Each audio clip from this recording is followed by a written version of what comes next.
Setiap keluarga pasti memiliki cara tersendiri dalam menjaga kebersamaan. Salah satunya dengan menghidupkan momen sederhana di meja makan.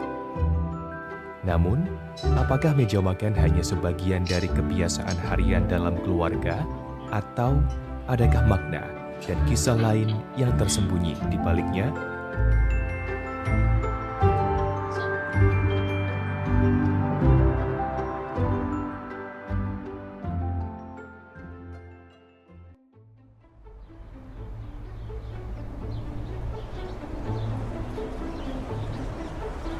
Dalam keberagaman budaya yang membentang di Nusantara, cita rasa hadir melalui kekayaan rempah dan kisah di balik setiap sajian.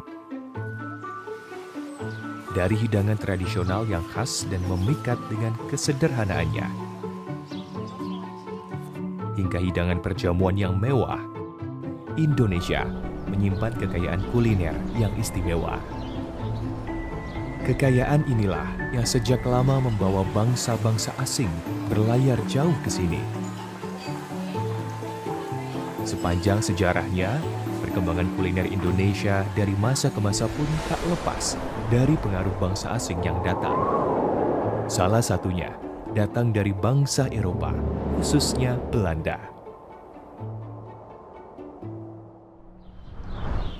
Seiring berjalannya waktu, interaksi budaya antara Belanda dan masyarakat pribumi semakin erat.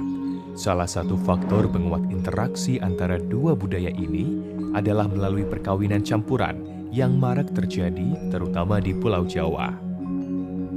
Dari percampuran dua kebudayaan ini, lahirlah satu kebudayaan baru yang dikenal sebagai kebudayaan Indis.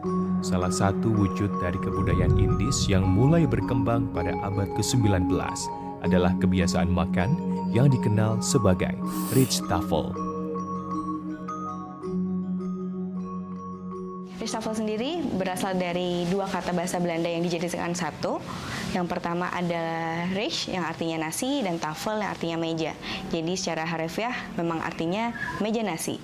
Karena yang dihadirkan di Rijsttafel itu merupakan sajian lokal masakan Nusantara dengan highlight utama atau aktor utama itu adalah nasi itu sendiri.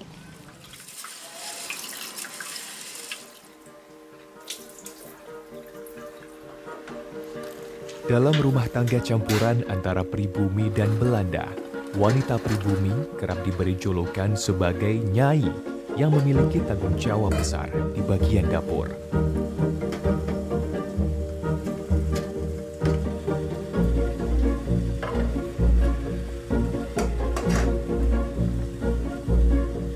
Disinilah nyai berperan penting dalam kemunculan Rijsttafel dengan membawa kebiasaan makan nasi yang dihadirkan di meja kolonial. Kebiasaan ini kemudian dilengkapi dengan cita rasa masakan Nusantara yang mendominasi dan dipadukan dengan gaya makan Belanda yang formal, menggunakan peralatan makan yang lengkap dan tata cara yang teratur di meja makan. Dari proses inilah, Rijsttafel muncul sebagai simbol dari wujud akulturasi budaya antara Indonesia dengan Belanda yang masing-masingnya memiliki peran penting tersendiri.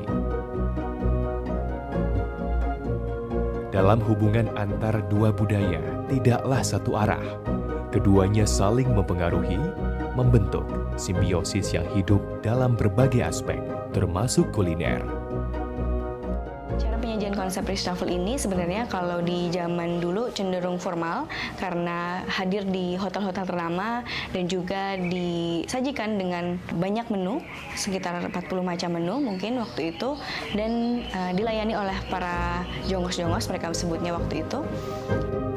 Rijsttafel pada masa kolonial dijadikan sebagai jamuan mewah di meja makan panjang dengan piranti makan dari perak yang tertata rapi.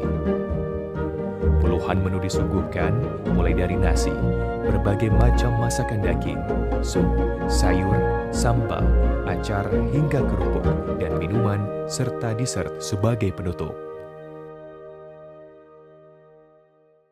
Semua hidangan diantarkan oleh para pelayan pribumi atau jongos. Berbaris rapi membawa satu persatu menu ke meja makan secara serempak.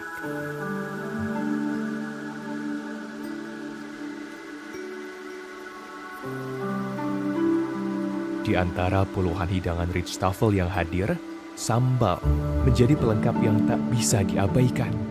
Justru, bagi orang Belanda, sambal menjadi salah satu elemen penting dalam hidangan Rijstafel karena menggantikan rasa panas dari hidangan yang disajikan dalam keadaan dingin. Salah satu juru masak dari Belanda yang juga pakar sambal, Kathenius van der Meyden, bahkan sampai membuat resep beberapa jenis sambal, di antaranya sambal ulek dan sambal goreng Van Eyren atau sambal telur. Terlihat dalam hal tersebut, sambal menjadi salah satu bukti bahwa betapa kuatnya pengaruh masakan Nusantara dalam membentuk karakter budaya makan pada jamuan mewah kolonial ini.